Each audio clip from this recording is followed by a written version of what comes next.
Episode 574, Trading Justice Podcast.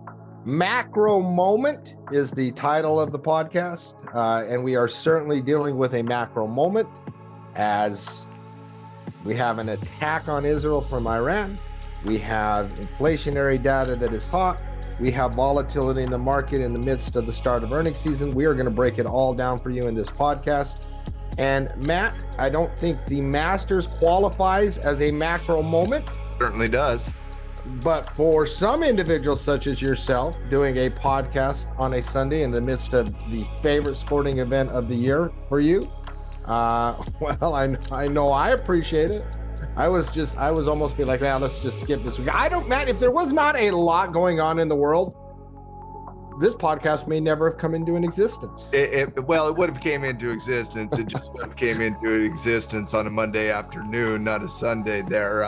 No, I was going to title the podcast Macro Moment before Iran launched 300 odd some missiles and projectiles at Israel last night. And then you have on top of that, obviously, Iran's response, which was extremely telegraphed. I'm sure we'll talk about it here in just 1 second. But in general, it's a pleasure to be with everybody for another edition of the pod. And obviously, we are going through a macro moment in the market. Geopolitical situations are as hot as we've really seen them in years and years and years and years now.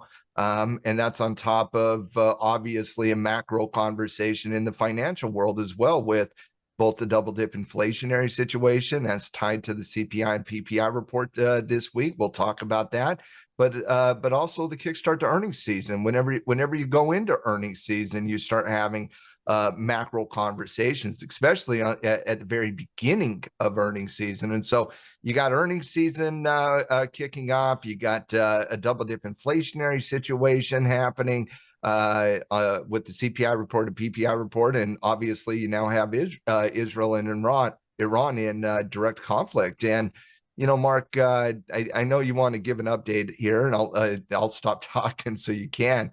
But I can't say how important it is to have an understanding of the geopolitical, situations right now. No, I mean, you need to understand, I mean, because it's not just for a trade, it's for positioning in a portfolio. It's about managing risk. Just knowledge is power. We'll do our best to, in the next 45 minutes to 60 minutes, drop some knowledge to help you. All right, let's get to the specifics of it all. Iran launched a significant attack using drones and missiles. Over 300 total has been estimated. Almost none of those landed. There was what, Matt? 1% estimated. 99%. Israel's missile defense system, and obviously the U.S.'s missile defense system, is about as good as there is in the world. Yeah, and we saw some helping team efforts. I saw Jordan, Saudi Arabia, Jordan didn't want to confirm that, but there was some missiles and drones shot down in the skies of Jordan as well. Saudi Arabia was obviously in that conversation as well. But I think it was 1% of the missiles got through, but amazingly, Mark, and the sites last night, I mean, I was glued to CNN all night long. The sites were just absolutely out of this world. It reminded me a little bit of, you remember that night during the first Gulf War? Oh, of course I do. When all you could see is the projectiles going up, right? And all you could really see was these missiles and these drones getting shot down last night. But it was 1%. Of the missiles got through, but I also don't believe there were any casualties due to the missile strikes either. Yeah, and this was a very telegraphed, word out that Iran communicated with the U.S. administration directly, and it was in response to the embassy bombing attack that Israel did on Syrian soil a few weeks ago. Very telegraphed response, no damage. President Biden is out there urging diplomatic responses, as are other European leaders. China has weighed in, Qatar, Saudi Arabia, different corners of the world coming and saying, right, let's de-escalate. let's simmer this down. Uh, Pretty universal message here, right? Right, calling for Yeah, de-escalation. from the international side of the equation, we've seen obviously most of the players come out and call for de-escalation.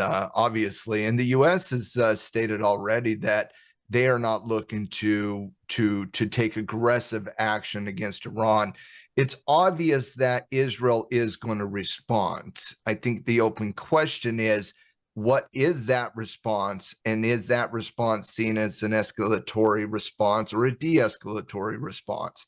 And from what it seems on the outset, it does seem like this is, and by no means am I going to be like, hey, this is what Israel should do, but it does seem like from the outset, with all the with the commitment of the U.S. to say, okay, let's stay defensive here, it does seem like the outset that we are going to see a little bit of de-escalation here. At least I hope we see a little bit of de-escalation here. I mean, the ball seems to be, and the Biden administration has said they will not participate in a direct offensive of Iran. And neither has Israel asked for that either. And so we're kind of in a spot where the ball is in Israel's court on what happens next. Iran has basically said that's all we had on this matter, unless you attack us, and then and so we're kind of where we were in a different, more higher level stage as we were following the terrorist attacks on Israel that claimed so many lives in such a barbaric fashion. We knew Israel would respond. We didn't know if this would escalate. We didn't know the exact nature of their response. And markets, which is our job to help provide, our listeners, analysis there, reacted in certain ways, and I'm sure we'll talk about that later in the podcast when we get to oil specifically. But that's kind of where we find ourselves, right? We know that there will be a response. We don't know when. We don't know the level. So this is not over yet by any imagination. And just to go on that, we knew there was going to be an Iranian response to the Israeli missile attack in Damascus that hit that one building. Iran said it was an embassy. There's debates whether it was an embassy or not, but we knew 2 weeks ago that Iran was going to respond. We didn't know if it was going to be proxy groups out of the Middle East or if it was going to be a direct attack. Obviously, Iran went with the direct attack, which I think you have to say is escalatory. There's no way to spin that otherwise. There's no debate on that one. You launched 300 drones and missiles directly from Iran, and correct me if I'm wrong, but I think this might be the first time Iran has directly attacked. It is. Well, and so you've got to say that is an escalatory attack, but it was also a very telegraphed attack. And Matt, honestly, was it the most telegraphed attack of this size in the history of mankind? I think you have. And I'm not being sarcastic. I'm asking. Not at all. I think you have to. I think there's an argument to be made there. And why this conversation is important is because if it is seen as escalatory, and if it is seen that Israel is going to add the ante up, well, you'll probably see oil behave vastly different than if it's a de-escalatory situation. And so having an understanding of this is going to help us understand exactly what oil is going to do throughout not just this week, but in that current trend that oil is currently going in as well. But when you're looking at the de-escalatory, Mark, I think it was 2 days ago, I was watching an interview with President Trump, who basically said that after they attacked Soleimani and basically killed Soleimani, that Iran literally called him and told him they were going to attack this military base. And he told it and apparently none of the missiles actually hit the military base. And so it was seen in that environment that Iran was not actually trying to escalate something, but was just simply trying to appease the hardliners within the Iranian regime. And so I thought that was fascinating just a couple of days before this Iranian attack. And when I was watching the news coverage last night, I was just like, oh my goodness, this is unreal. This is this is this is scary. This is let's pray and hope for some de-escalation. And then as the night went on, and as we're getting more information coming into today, it does seem like Iran contacted the U.S. government, specifically the Biden administration, and basically stated what they were going to do. And then we see how only 1% of these projectiles get through. And on the initial launch of the attack, they use these slow-moving drones to basically tell the world, "Hey, listen, we're coming, guys. You better get your missiles ready to shut this down." So, it's really a hard one to assess, quite frankly, in the real time. I'm going to give you my take. Different scenarios here. I want to give you my take and see what you see what you think. I think this is going to be viewed as a de-escalation by markets with a huge, massive wild card. I think everything that we just talked from the big picture there, how it was telegraphed, how it was communicated, how Iran's communication has been absolutely, how Israel hasn't came out and said hellfire is going to rain. I think this is going to be viewed as de-escalation with a huge, massive wild card of the potential that this isn't over. What do you think about that general take? I do believe in general that this specific attack is going to be eventually seen. It's going to be interesting on the futures open and obviously the cash open tomorrow morning. It should be a fairly volatile cash open, I would expect. But I do think specifically Iran's attack will be seen as, oh, a lot of showmanship. That's a great word for it, right? Because that's a great word for it. And so I do think, because again, it was very, very telegraphed here. Like the entire world knew Iran was going to do something. The only question was it going to be Iran directly, or was it going to be proxies, the Iranian proxies? Well, it was Iran itself, but even in Iran itself, they still telegraphed it. So I certainly do agree with that. But does that mean the market will sell off? The market, meaning oil, will sell off based on that de-escalation? Yeah. Or will they see in general this as an escalatory environment in general? And if they see it as an escalatory environment in general, they will prematurely start pumping up oil to offset that, to add a little bit more to the risk equation there. So I think it's honestly, I think it's an extremely difficult short-term environment to really kind of assess. Yeah, and we'll talk more about oil and gold and ramifications and tie that in. But Matt, if you'd have told me at the start of the year Iran was going to launch 300 projectiles at Israel, and I would come away with potential de-escalation analysis, I would have taken the other side of the bet. I would have taken the other side of the bet on that one as well. Yeah, but here we are. Well, even if world peace breaks out, which let's hope on some level it does, that doesn't mean that we got a lot of hot wars out there right now. Oh no, yeah. This is not the last time in our lives that we're going to be having these type of conversations. But that doesn't mean the market is out of the woods. That doesn't mean that there aren't other things.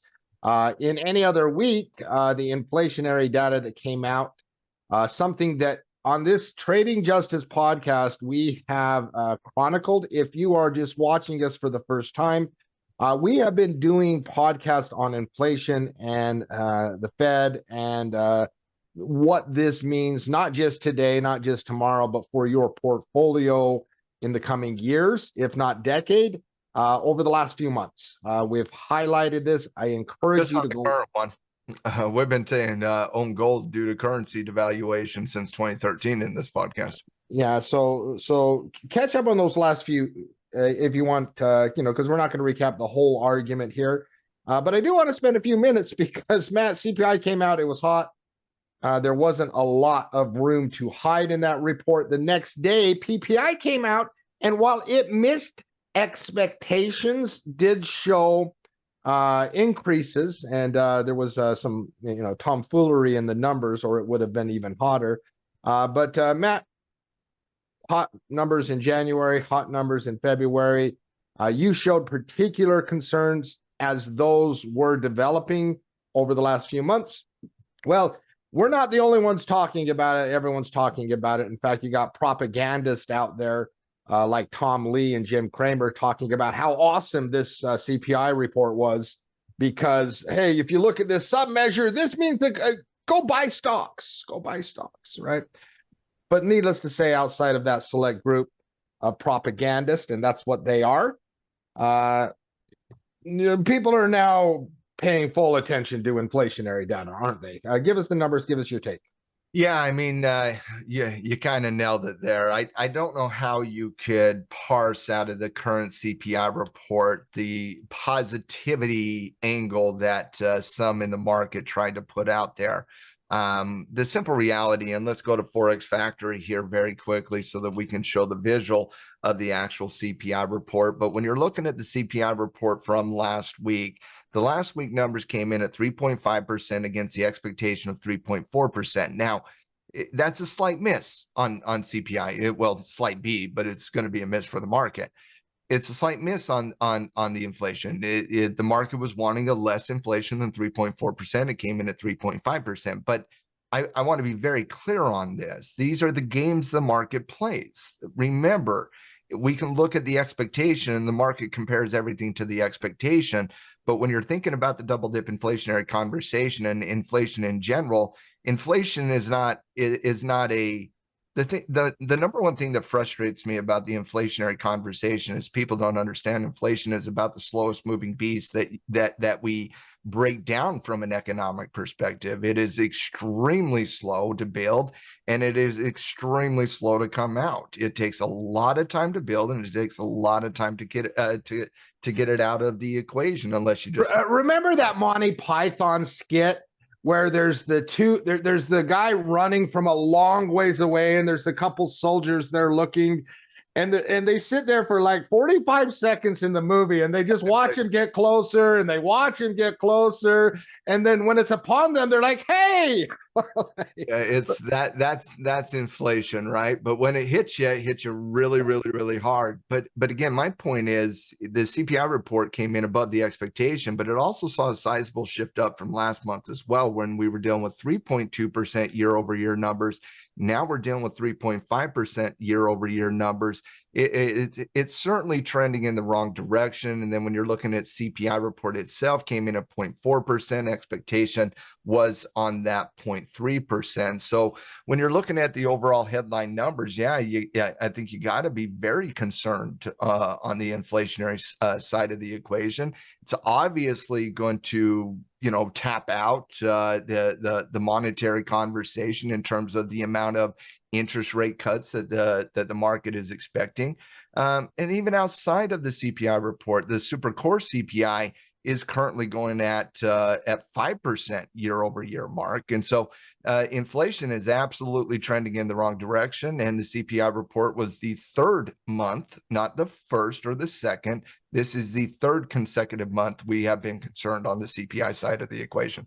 Now, inflation is a huge political issue. Joe Biden was out there this week saying on Wednesday when the CPI report was released, saying, hey, this might push off rate cuts a month or so. I'll have to check with the Fed to make sure that they're still a part of the plan. Well, he didn't say that last part. He did say the first part.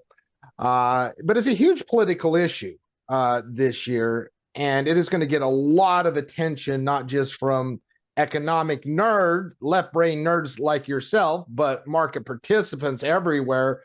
It's going to go into the political realm. And the next day after CPI, we had the PPI report. Now, Matt, you don't know what I'm about to say, but our mother watched Lord of the Rings for the first time last night.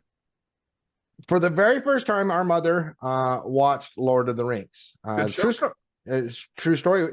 The book is a fantastic book. It's a great work of fiction. Well, there was another great work of fiction on Thursday in the PPI report.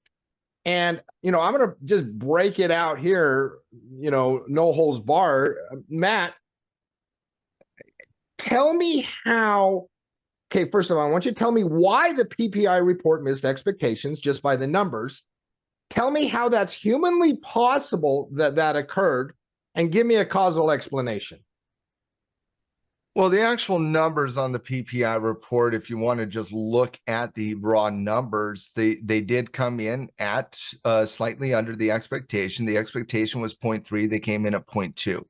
They came in at 0.2 primarily because of one data point, a negative 3.6% drop in gasoline expectation.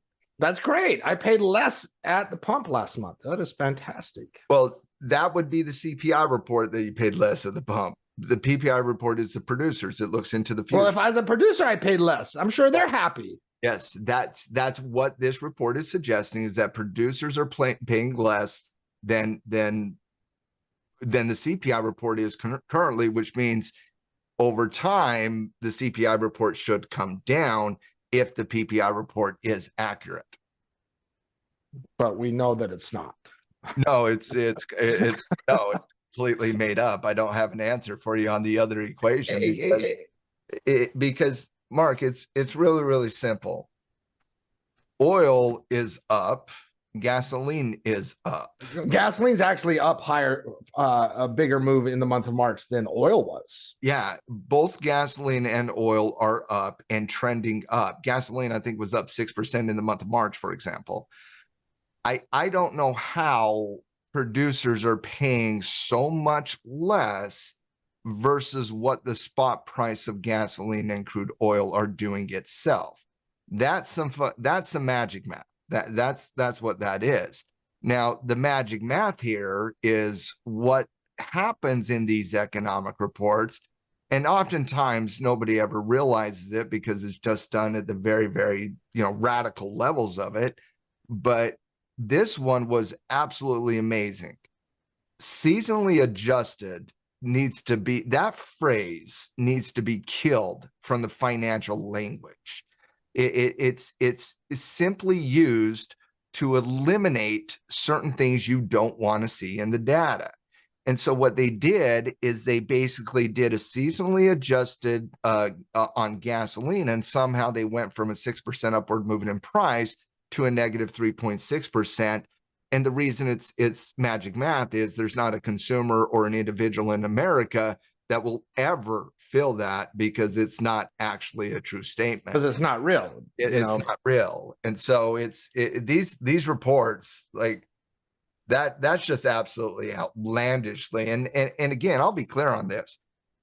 The CPI report and the PPI report has never been an accurate report against what actually happens with inflation. And this goes back. This was true under Biden, under Trump, under Obama, under Bush, under Clinton, under Bush 1. It's a true statement against regardless of the president, right? But for some reason, it feels like it's getting more outlandish on the manipulation. Well, it's because we have, it is. Versus in the past. And I don't think it's just the election, Mark. I don't, because we've went through elections in the past. Presidents have had all the reason in the world to modify or manipulate or, portray the labor market a little bit different or the inflationary environment a little bit different. But we're seeing it across the board in a lot of different economic situations. And yeah, maybe it's difficult to project the purest truth when it comes to these economic reports, because they are snapshots of an environment. They aren't the bastion of truth. But when you see what we saw this week out of the PPI report, just the outlandish manipulation of the gasoline prices, like nobody's going to catch that one. Hey, geniuses, everybody caught that one. Like everyone, it was well known by the market in a fraction of 1 second. Nobody was like, oh my gosh, did you see the PPI report? We don't have to be concerned at all about CPI. Everybody read the PPI report and said, you lied on that miss.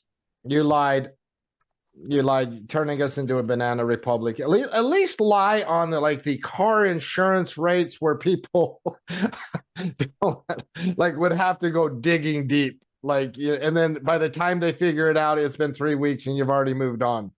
Like, Well, but but honestly, go after a ahead. week of the inflationary data, there's nothing that I saw. The takeaway here is nothing. There is nothing we saw in the data this week that would change where our head was at going into the inflationary week. We were already concerned about double dip inflation. Now more people are concerned about double dip inflation. We were already concerned that the market was not going to get the rate cut expectations. Now more people are concerned that the market's not going to get rate cut expectations. We were already concerned about the slowing momentum and shifting volatility in the market. Now more people are more concerned about the slowing momentum and shifting volatility in the market. We were in front of these conversations, and now they're just being played out. And they're being played out. And before we go, because I want to talk about the volatility in the markets and what that means from a technical and trend perspective, I just want to give a little look ahead this week. This week is going to be dominated by earnings, right? By earnings. Uh, you do have retail sales. You do have unemployment claims. I'll do apologies to those. Jerome Powell speaking is probably the most interesting event this week. What do you look at on the week ahead? From the pure economic side of the equation, yeah, I definitely think we got a lighter economic week than we did last week and the week before. Obviously, when you come through labor market week and inflationary week, there's not an economic report that's going to sniff the importance of those two moments. So labor market week and inflationary week are 1A, 1B, and they are head and shoulders above that. And so when we're having that conversation right now, anything the Fed says is going to radically impact that. And so it's got to be Fed Chairman Powell this week, Mark. With all due respect to retail sales, Empire State Manufacturing data and initial claims on Thursday, we're having a macro moment in the market. We're not having a sector conversation. We're not having an AI conversation. We're not having an industrial conversation. We're not having a cyclical conversation. We're not having a financial conversation. We're having a macro conversation. And the only thing that will shift that is to either alleviate some of the macro concern and some of the de-escalation that we might see over the next week or so may do that.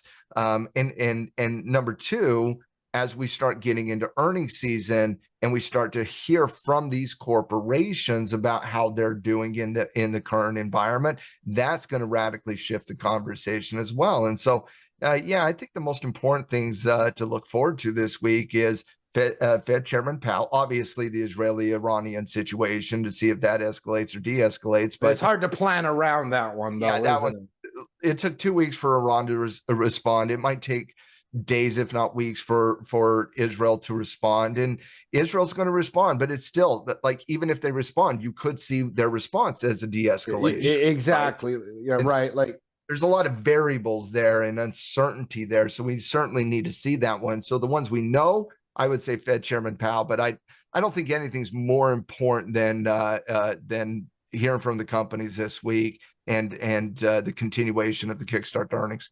Yeah, no, and it's going to be, on the Powell front, just one last thought. It's just going to be interesting to see if he sticks to script. He's had a very scripted response for months now in the face of inflationary data. Got to come off that dovish language, because the does he though? Will he though? Should he? Yes, but we've been for 2 straight months saying that he should. He has to. I want to take that up. I want to. Could be nightmarish for the Fed. And if the Fed gets this one wrong, again, I know they got the refinancing issue and the election issue, and I know those two are playing out at the highest levels at the central bank. But if the Fed gets inflationary wrong 2 times in 3 years, they're already the pariahs for a lot of people in America, including us, led by us. If they mess this one up and double dip inflation takes hold, and we start seeing the trends of double dip inflation, no, that's I maybe we'd finally get the revolution from a people perspective on that one. I just don't think they can remotely get this one wrong. So maybe I'm just looking at it through my own purview and just suggesting that I don't understand how Chairman Powell could look at the current environment and not change his It's because you're a left brain nerd. My right wing conspiracy laden creativeness can find all kinds. I am a left brain nerd. Yes, I'm an analytical individual. Yes, yes, and what he should do and what he will do. I 2 + 2, and I try to understand the simplest solution to things. Give me the right wing. Give me that right wing conspiracy. I want to hear it. I think he'll find a reason. Like he has been totally dismissive up to this point, like 100% dismissive. I think he sticks to that thing. Now, I'll be watching every word to see if that changes. I don't think it will change. I think it'll be like, yes, there's this and that, but we're seeing. I think he has what he wants to do, and the data be damned, getting in the way of that. Basically, the so-called quote-unquote conspiracy, which I would not label it a conspiracy, mind you. He wants to cut rates or needs to cut rates, like one of the two, if not both. He's not gonna entertain a raising of the rates due to two. No, that is not happening. One is due to the refinancing issue, and the second one is due to the election. Yes, 5 Fed speakers on Friday. None of them came out talking about raising rates. None of them. So and maybe I'm wrong here. I don't think I am, but maybe I'm wrong here. Maybe there's things coming down the road a little bit that fixes this inflationary situation magically. But I can just tell you, based on my understanding of history, that Chairman Powell and the Fed and the powers that be are making a grave mistake on the inflationary side of the equation right now. All right. Obviously, this is now front and center in market conversations. Can I just say one thing to that? I could talk for 47 more minutes on this. So yes, you can. It's the Fed is missing the point on the battle against inflation.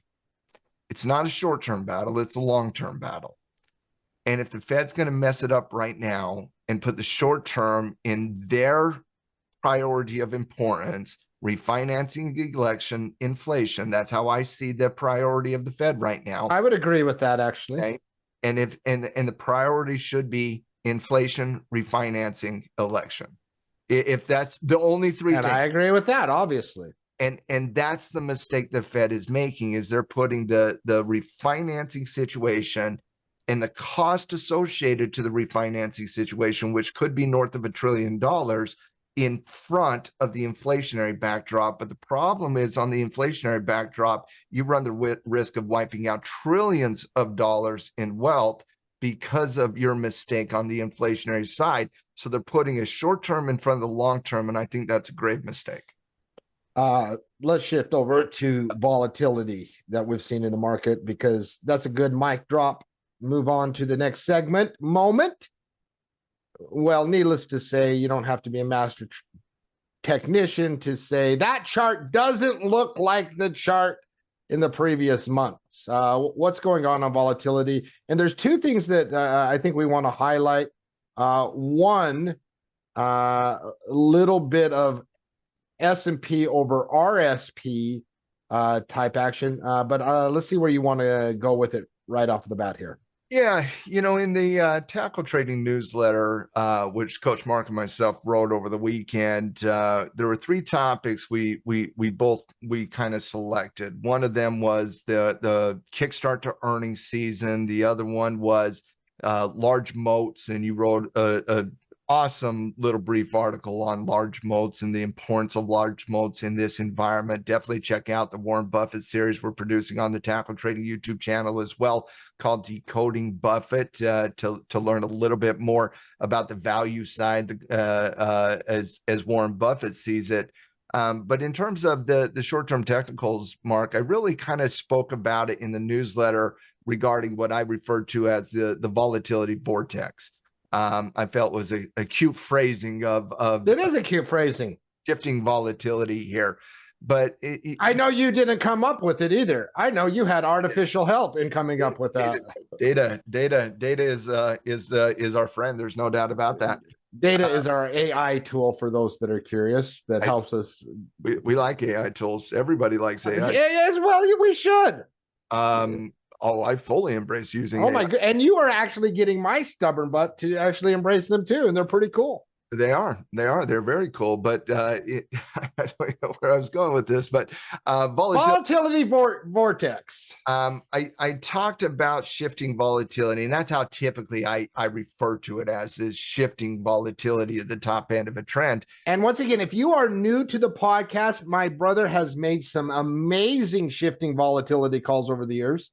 Yeah, like some amazing, pivot, like basically you called the high in July last year in the market. So, tops the market based on shifting volatility.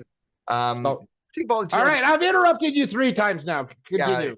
but if you want to interrupt me to pat me on the back again, I'll take that. I figured you'd let me do that. But in terms of the shifting volatility doesn't really work on the bottom side. It's actually the opposite of the equation. You want to see volatility settle down and settle in and give you nice little beautiful reversal formations. But anyways, I decided to write on the technical condition this week based on shifting volatility in the market. And I basically stated that there are four stages of the shifting volatility. You got the first one you see in the trend is you see slowing momentum within the trend. The second thing you see is a violation of the patterns within the current trend. And so those are all about the early stages before we even get into volatility. You start to see the consistency of the trend start to get a little bit weaker. Things that you anchored against in the trend, such as the 9 EMA or the bull zone between the 9 and the 20 SMA, they start to give up a little bit. You start to see a little bit more wiki action, and breakouts don't have momentum. That's kind of what you're looking for at the top end of a trend, is that slowing momentum coupled with a violation of not necessarily the trend as of yet, but certain patterns that dominate within the trend. Now, as you do start breaking patterns within the trend, you start then getting into what I described as the volatility vortex or shifting volatility. And when you start seeing the market start to battle, and that's what volatility really is, it's indecision being played out in the real time. You go through this volatility vortex where you just see up, down, up, down, up, down. There's no clear direction on price. It's almost like the market's just running. It doesn't know where it wants to go, but it wants to run somewhere. It's like, I can't stay here. If I go left, it's wrong. If I go right, it's wrong, but I can't stay here. So it just goes up and down and up and down and up and down. And then when it finally comes to a conclusion, you see that, and how I describe it is a dam breaking. And when the dam breaks and volatility or the water pours out, it's really difficult to have an understanding of where the true damage is, if there's even that much damage. If there's even damage, yeah. You just really don't know yet. But that's why I say you got to wait out the storm. You got to be patient, and patience is a position. And so I decided to write on the technical conditions as tied to volatility. And when you are looking at it in the market right now, and you see the volatility vortex or the shifting volatility over the last little bit, and you're looking at those daily candles in their very wide range, try looking at on an intraday level and see the volatility that we're speaking about. Upward movements in price are slow. Downward movements in price are really radical and really fast. Market fights back up, gets smoked right back down. Market fights back up, gets smoked back down. And then on Friday of this week, it just came to an ultimate conclusion of, man, we can't fight this any longer. And the selling came in, and it was very aggressive throughout the entire marketplace. Now, the ultimate question is going to be, is not, and a lot of times people come out in these environments of shifting volatility or volatility vortex, however you want to describe it, and they call for the end of the market. No, that is not. Don't be fooled here. Don't be that dude on Twitter that just wants to be like the end of the world is happening every other day. End of the market start much calmer, ironically. They do, but what we know is it's the ending of the previous trend. That's what we know. We don't yet know the direction of the next trend. We don't. And so when you're looking at this on just a pure technical perspective, and I do think the most important things here are technically, because there's a lot of debate centered around the macro conditions, and there's going to be continued debates on the macro. But on the short-term side of the equation, you're dealing with a pullback against the weekly chart that is now coming into the rising 9 EMA. You also on the daily chart have that market right at the 50 SMA on the daily chart. Now the futures market's going to be volatile on a Sunday and certainly on the Monday cash open. And so we could be dealing with some wickety wick action here. But keep your eye on the price and let's wait on support builds here. And that's what I think is the most important part of this equation is we're going to be tracking a retracement on the weekly chart. That could put it into correction territory on the daily chart. And if we do start going through a correction and we enter into a pocket underneath the 9 EMA, so let's say that we do not pivot right here at the 9 EMA on the weekly chart, a doji would go a long way this week, by the way. But if we don't get that, you could enter into a pocket down to around 5K. And so right now, the two very important support levels we're tracking in the daily chart is, or in the short term, is that combination 50 SMA on the daily coupled with the 9 EMA on the weekly. And then if that gives out, which I put it at a 50-50 coin flip right now, quite frankly, if that gives out, then we're going to be tracking it a little bit deeper, going through a little bit more of a standard market correction. And that could come down all the way into 5K, perhaps even the conclusion around 4,800 if we start getting into a deeper correction type conversation into that traditional 10% drop in price off the top. Yeah, no, and we'll obviously be breaking this down, and it's nice having a world-class technician such as my brother on staff to help us navigate the next thing, because you don't know, man. When volatility starts, you don't know. We could pivot right here. 9 EMA, 50 SMA, pivot right here. We've seen those type of things before. Like that's the pattern over the last 7 days. Big down, big up, big down, big up. Down, big up, big down, big up. We got a big down on Friday. We get some de-escalation. You get a big up reprieve day on Monday. We do not know. That's the thing. We do not know. And when you do not know and you do not have a good view on the marketplace and you don't have confidence in price action and we're having macro debates and we're entering into earnings season, it's the market screaming, take a little bit of a break in the short term and let it reassess. I talk about this all the time at Tackle Trading. When one trend ends, don't immediately get into the where's the next trend. It takes time. We are here, and I say this all the time in these conditions. We are not here to catch a trade. We are here to catch a trend, and that's going to take a little bit of time. So market's a long-term game. Let's let it play out in the short term with the volatility. And once that volatility starts settling in, we're going to have a much better understanding of where the market wants to go in the short term. And I think that's going to be coupled with over the next 2 weeks as we start getting into an understanding of exactly where we're at from an earnings perspective. Again, the market doesn't necessarily care that much about, positive data, negative data. It prices both of them in. The market cares about uncertainty. That's where it gets volatile, is when things are very uncertain. They'll price everything else in. But when in uncertainty, it gets really volatile. And so that's what we're really letting play out is the current uncertainties in the market. And the current uncertainties in the market are, what is Israel's response to the Iranian 303 missiles, drones being attacked with an obvious escalation situation in the Middle East? Number two, and I think probably more important than the current geopolitical situations would be what is happening with the double dip inflation situation and what is the central bank going to do to combat that situation. And then number three, and I think immediately in front of our very eyes, would be the earnings conversation in exactly where are we going to be at from a corporate perspective over the course of the next 2 to 3 weeks. You give that a little bit of time, you got a much better understanding of exactly what the themes are playing out in the market. So in times of strife and uncertainty, my advice to market participants is don't fight it. Don't play the game. Don't play the game. Don't participate in the obvious battles that are happening in the current market condition. Let it play out. Let it subside. And as we let it subside, we're going to be able to understand the technical condition more, the economic condition more, the fundamental condition more, and the proper themes that are playing out in the marketplace. Yeah, absolutely. And one of the themes, one of the things I'm very curious at is if we get some version of a repeat of 2023, where we saw a select few of companies do well, large moats play. Basically, it is the S&P over the RSP, your large cap company over your average company.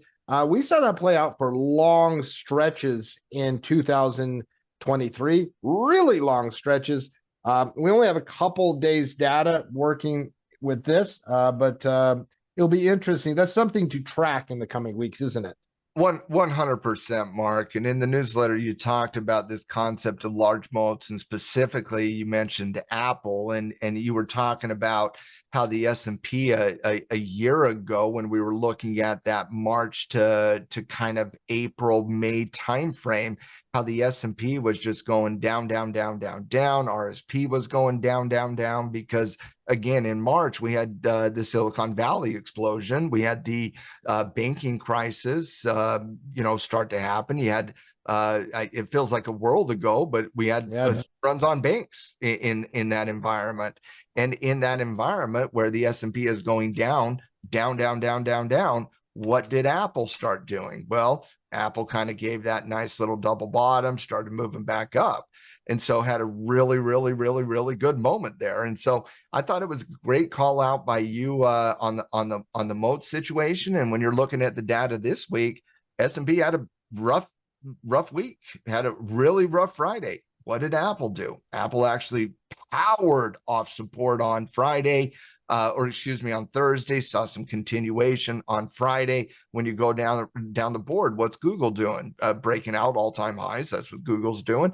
Tesla's consolidating between that 160 and 180 level. Notice how I think Tesla's chart's really interesting. All the volatility in the world, and it didn't do anything. Tesla does. The fact that it didn't do anything in the 3 days of all. In all the volatility and all these big conversations, Tesla dojied for 3 straight days. High base after a multiple time frame breakout going into earnings season. Amazon looks really, really, really good. Nvidia is obviously going through a little bit of chop in the short term, but again, you consolidate for another 2 months, and I would still say Nvidia is perfectly fine. Microsoft doesn't look bad at the top, and in all of these, the point I think is made on the large moat side here, Mark, is that in a moment of volatility for the marketplace, where we're having an obvious macro moment, none of these 7 stocks even showed remote volatility last week. None. And then when you go into IWM, for example, that represents small and mid caps, man, they confirmed through an M formation and a violation of support this previous week. RSP, which has all of those in it. For example, you come back to the S&P 500. The S&P 500 and RSP are the exact same index. One is equal weighted. One is not equal weighted. Well, the S&P 500 is not equal weighted. It puts greater emphasis on large cap companies. And what's happening with that? Just a little bit of a mundane 50 period SMA test. Well, when you come over to RSP, what are you seeing? You're seeing that same. That does not look like that. Violate that same support level. And so, yeah, Mark, I thought it was a wonderful call out by you in the newsletter regarding. And we were making this call on the halftime report as it was happening. So tune in, halftime report, tackle trading. That's all I was doing. I was patting you on the back there. But it's important, and it's a very important tactical, because however the Israel and Iran situation, inflation is here. There is uncertainty. We've seen this market in recent years. Whenever there was uncertainty, fly to quality. And it's one of those, I'm being particularly careful, being more aggressive, covering positions. that may be a little more speculative than Apple, and looking for opportunities in the coming weeks, right?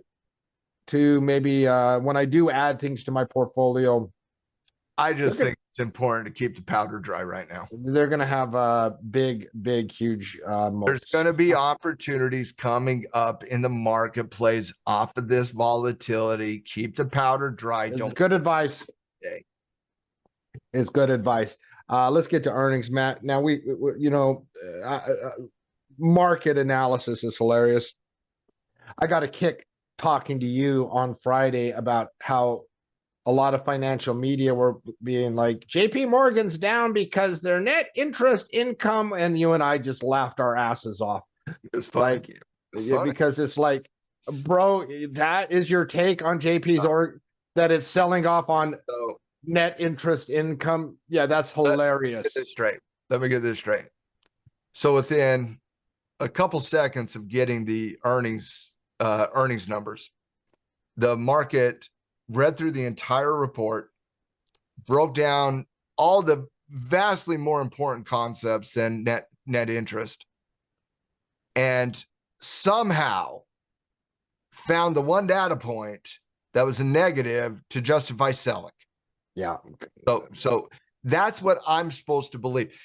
And yeah, I'll talk about that with JP Morgan's here in a second, but no, it's amazing to me what people will write or discuss to try to give causation to price action, when the most likely scenario on the banks selling off on earnings was the banks and Wall Street in general had made a decision to alleviate some of their bullishness, and they were simply using earnings as a way to unload a bunch of stock. That to me is what actually transpired on Friday, not, ooh, we're going to be very concerned about net interest and the impact on the consumer. And it's like, come on, guys. It just was funny. Where we stand, Matt? We're just the earnings season, just a little baby right now. We're just getting started. Just a baby. We just started. We got 6% of the S&P. But we're going to update this every week on the podcast. Where we stand now on the numbers? 6% of the S&P 500 is reporting. 83% of the companies are reporting a positive EPS surprise. One interesting data point that it's obvious, and I talked a lot about this last week, how we lower the bars in earnings, right? We lower the bars in earnings. Right now, we got 83% of companies beating the bar, but we have the blended growth number going down from when we started earnings season. I'll talk about that here in just 1 second. One of the more important numbers we're going to be updating in this podcast and throughout Tackle Trading this quarter is the blended growth number. That's at 0.9% right now. We started on March 31st at 3.4%. Now, if we come in at a positive, which we will absolutely come in at a positive this quarter, that's going to mark the third consecutive quarter we actually had positive earnings. So with that said, we also have 79 companies issuing negative guidance, 33 issuing positive, as we discussed last week. That's ratio to the bear side of the equation. And we still have a general overvalued situation. We will have a much better understanding of the valuation component as we start to see where this market sell-off wants to find its conclusion, as well as we start to get into the actual raw numbers of earnings season. Now, when you're looking at the blended growth right now, guys, it did come in at 0.9% this week. Where we started earnings season, or at the end of the quarter, was 3.4%.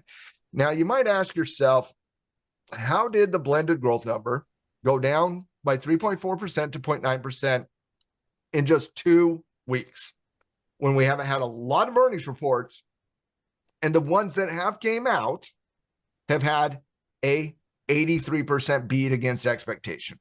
I'm curious about this myself. I don't know the answer. We didn't talk about this pre-production. I'm curious. How does that magic math work out, right? Well, again, it's not just the reportings of the blended growth that impacted. It's also based on expectations. And what you saw, because the banks actually, and I know we're all talking about how terrible the banks are right now, whatever. The banks actually came in 12.5% above the expectation.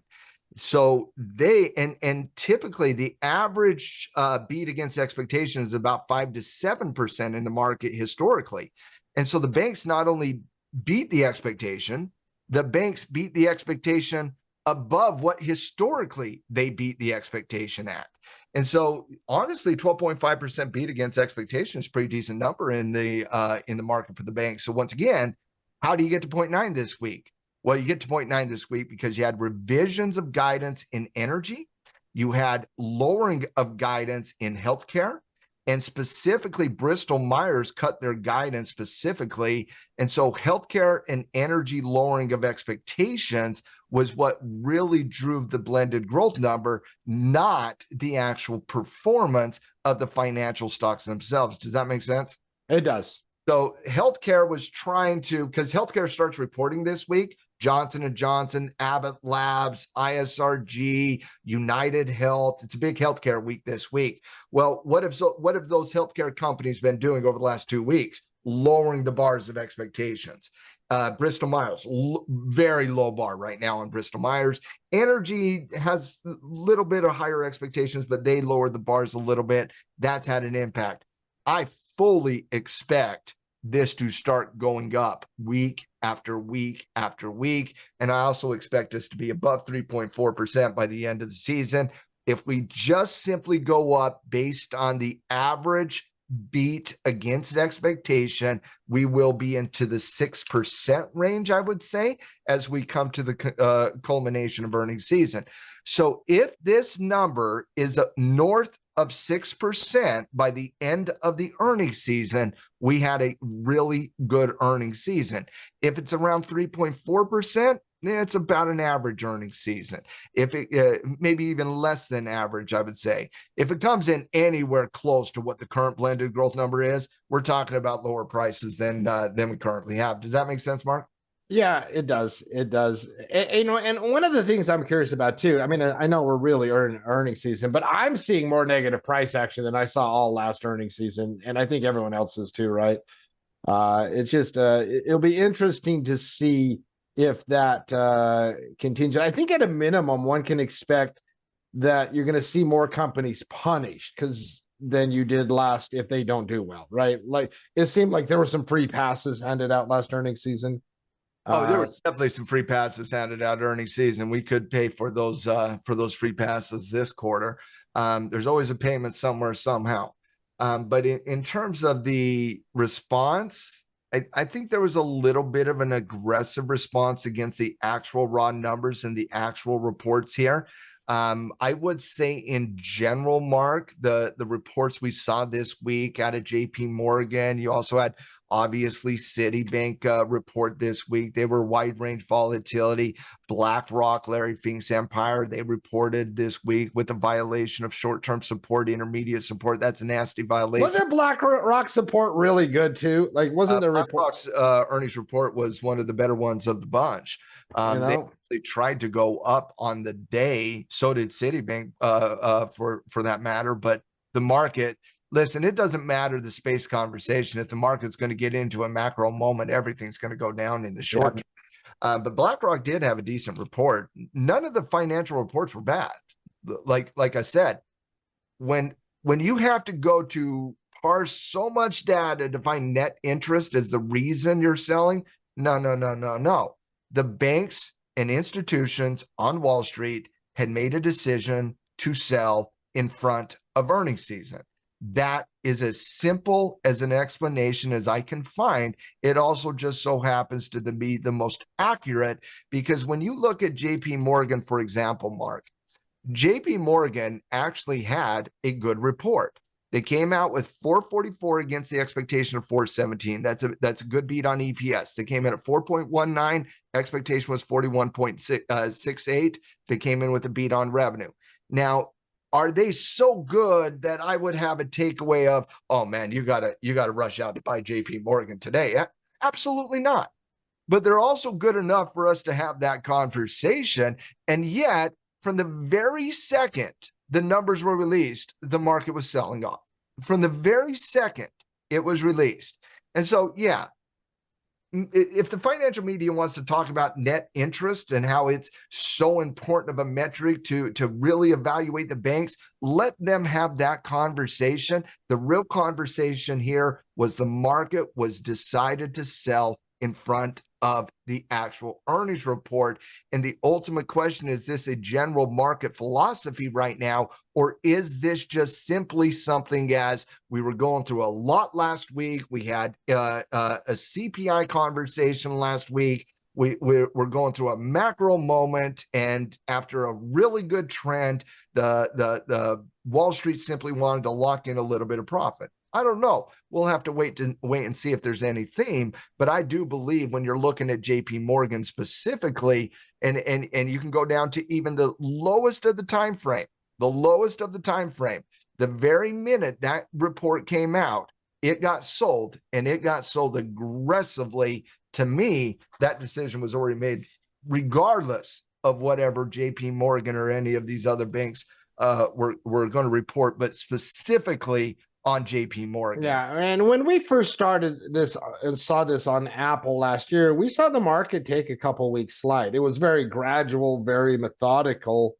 at the start. But I'm curious. I'm really curious. I know my volatility playbook is going to be full force this week. And I'm going to have to see a reversal of that trend for me to start even thinking about leaving volatility playbook. So playing defense. I think you've had some good, wise advice. Who we got report this week, Matt? In terms of the reports this week, Mark, we got quite a bit of companies that are reporting this week. We do go up from, I believe, what was it, 8-9 components that were reporting this previous week. I believe we got 41 in the S&P, 6 down components this week.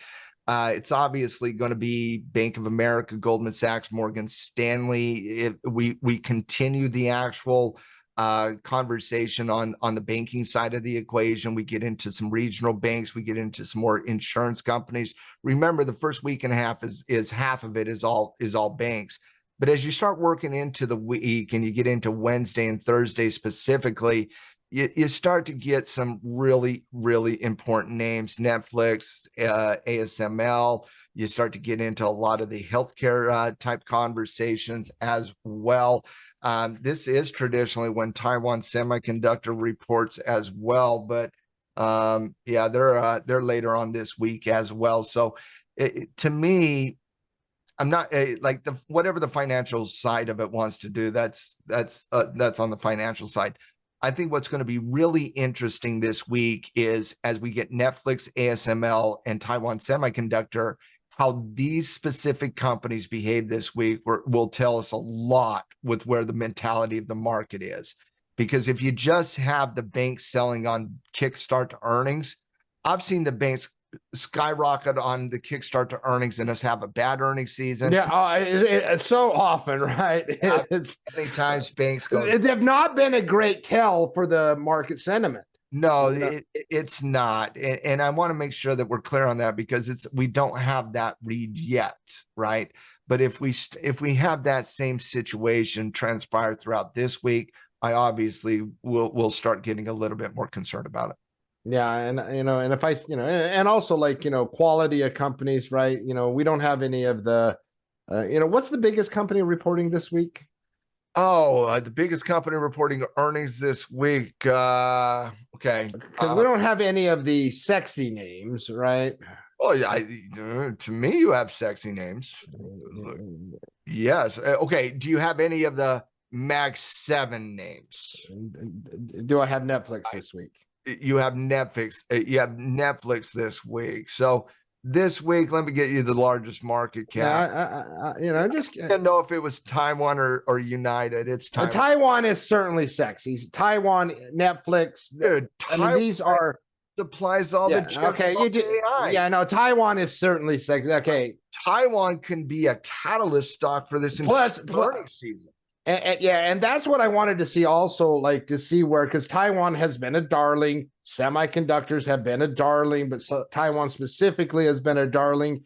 What is This market pocket of reaction? volatility, and I'm not talking about the market, but the semiconductors the last month and a half, Taiwan has still stood out in that. Yeah, and how do the true jewels of the market, that's kind of for that S&P versus RSP thesis that's working, right?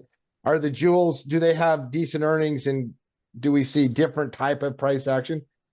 Yeah, my gut would say yes, still, even in this type of environment, but I'm curious to see how that plays out.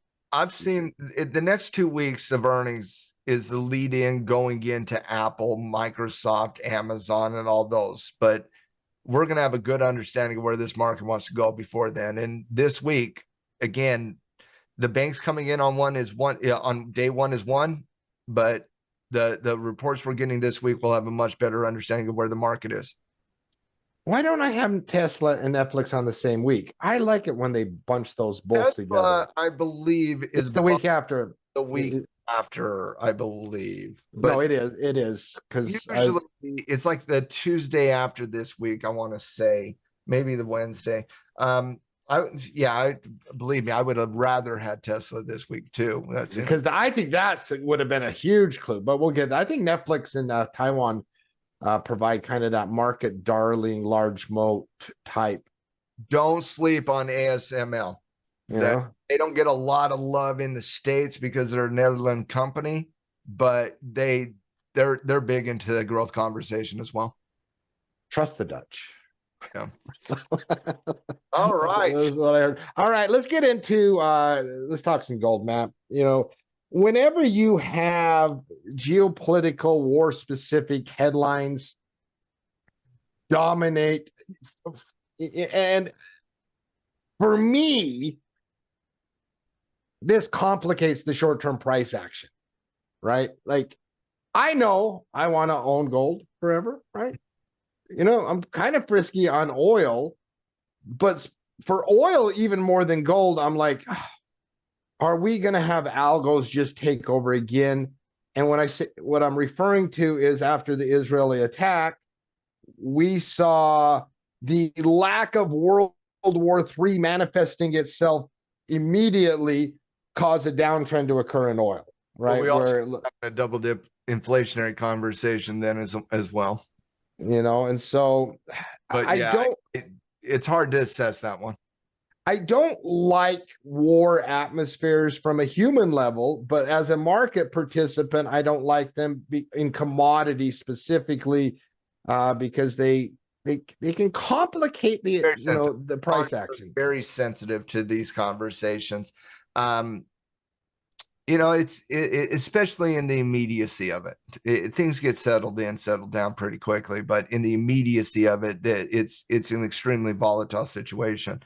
Gold ownership, I think, is by most measures of almost everybody in the market, everybody wants some degree of gold ownership right now. Yeah, the only negative thing I can say about gold ownership is I saw all the banks out there jacking their price targets up to try to one up each other, and I'm like, oh, late to the late to the party. But Spark a lot of hate out of me. Stay out of that conversation, banks. You stick to your currency. We'll stick to the commodity side, unless you're JP Morgan. They're big into this conversation. But in terms of, gold here, I do not see, it's complicated because I think there's a massively important spot in your portfolio for gold ownership. I think it's imperative that you own gold, not today, but over the next 10 to 20 years to protect so many you different. just need it. Whether that's a debt, U.S. debt explosion, whether that's currency annihilation, whether it's currency war 3.57, whatever the reason is, it's imperative that you own some degree of gold as a protectionary asset class. When you're looking at the current condition, I see the current condition is range up, overstretched with a douse of volatility.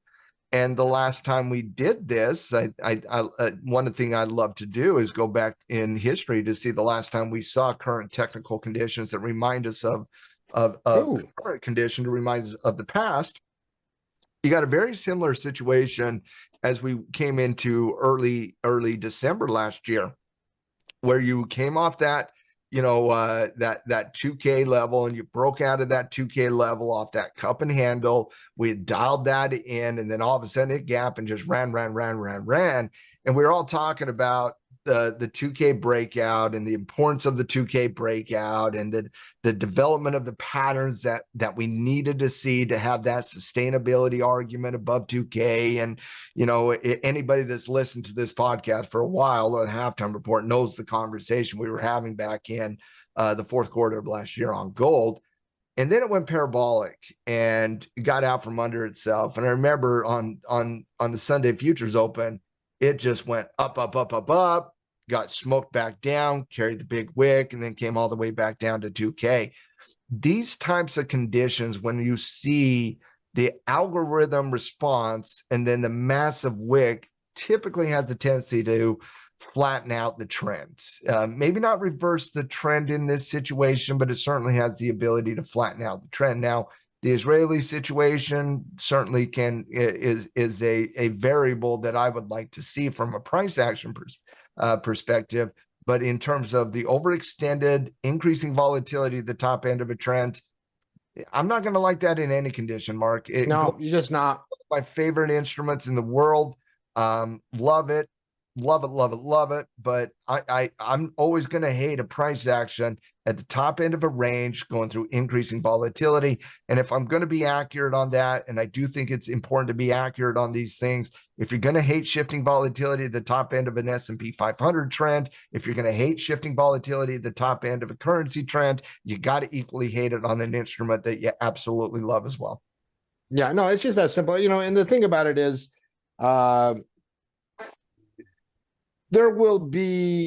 there's two levels of analysis here. One, for position ownership, 5, 10, 20 years. For me, this is just, you add a little bit every month, every quarter, whatever price, kind of like that classic. I'm investing in it. It doesn't matter. And I'm not going to pay attention. I'm taking $100 or $100,000. Whatever it is, like, I'm setting aside. I have a long-term thesis. I'm not going to get, but then you have that discretionary part of your trading or whatever that you might also do gold in, right? And that section of the trading account, I'm going to be cautious on, just like with everything else. I can just tell you what I told our mother last night. She calls me up and she says, "Yeah, did she call you up while she was watching?" No. She probably called you before. She calls me up. She got back from her Vietnam trip, and she was telling me all about it, and she gave me all the high levels and whatnot. And she's like, "Hey, I was catching all your stuff while I was over there, but should I buy gold right now?" And I said, "Yeah, Mom, I love gold. I love gold." And she goes, "Yeah, should I buy it right now?" And I'm like, "No, I'm not going to stick Pete on you yet. Not yet. No, not yet." And she's like, "When?" I said, "Well, I'll tell you, but in general, if you're looking to add, I wouldn't add at the top of a parabolic uptrend with shifting volatility and wicky to wick nonsense everywhere. I would wait on the proverbial pullback or the proverbial consolidation." Yeah, one or the other. Whatever we see here. And so whether it's something like we said, we can only go back to 2 case studies in the past 6 months. You got the December case study where you were parabolic, shifting volatility, a very similar candle to the one we're seeing on Friday's close. That eventually led to a correction. Not a nasty one, just a nice little 50% correction, Mark. Not a terrible one when you actually look at it in general. For example, when you look at, let me get a Fibonacci here. I do think it's right around a 50%, but let me see what that is. If I go to there, about 61% retracement, I would say. If you do something similar here and you start to retrace, say 50% against that price, you could see it easily coming into around 2250 or 2300. Maybe we have a longer term moving average we can anchor against there. But in general, I wouldn't be adding against this type of degree, just regardless of whatever the instrument is. Wait on a better pattern, wait on a better trend. Yeah, I think it's just that simple. I think I just think it's that simple. And what really, and this goes more to oil than gold, but I'm curious to see if you get.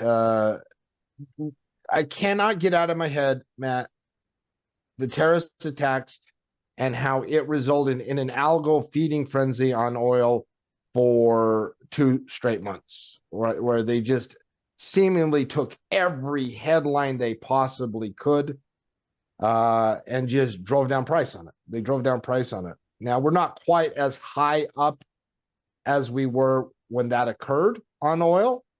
What's your thoughts on that? Is that being overly cautious or?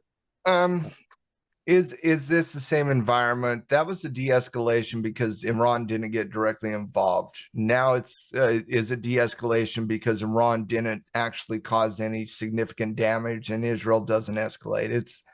It's a variable. It's a tough one to kind of understand to see where that one wants to go. I think this one's important to kind of let play out a little bit, and only a little bit in the sense that I would like to see the futures response to the conversation. Number one, number two, this crude oil conversation for us at Tackle Trading is oftentimes an energy conversation. Yes, it is. And regardless of what happens on crude, the current conversation is one that is ongoing at Tackle Trading, and ongoing meaning we're not looking new entries at the top here. We're looking at managing existing positions. A lot of them got stopped out on Friday. But in terms of just new development here is needed. And so if new development here is needed, then this is not a crude oil conversation necessarily. So I do think because of where it's happening on the chart, good timing on that front of the equation. But I would just wait on development here in the energy space. I think so. And Bitcoin showing some volatility over the weekend, recovering price. The interesting thing about a 24-hour asset is that it gives you some clue, but certainly got caught up in some volatility. But we're just in a range, right? We're just in a range. The last time I checked price, we were still in that range. We did test the lows of that range though on the Saturday volatility here in the crypto space. And so as we update this throughout the week, you're going to be talking about a true consolidation type situation with some wicks down around 61K. I'm going to maintain what I've been saying lately. It's either clean it up, give us a beautiful breakout from a trading perspective, or sell off, and that sell off would not be to 61K. It would have to be a significant sell off. Bitcoin has 70% sell off ability in it. It's done it numerous times. So you'd have to sell off significantly and go through proper reversal analysis. But I have no desire to fight this as a bull at the top end of this volatile trend. Yeah, no, and I think that's just kind of one of the general as we wrap up the podcast today, Matt. When we use the phrase volatility playbook, that is not a bearish phrase. It is a management phrase recognizing current conditions. It is for me, it is like, oh, there are times trading and investing is really easy.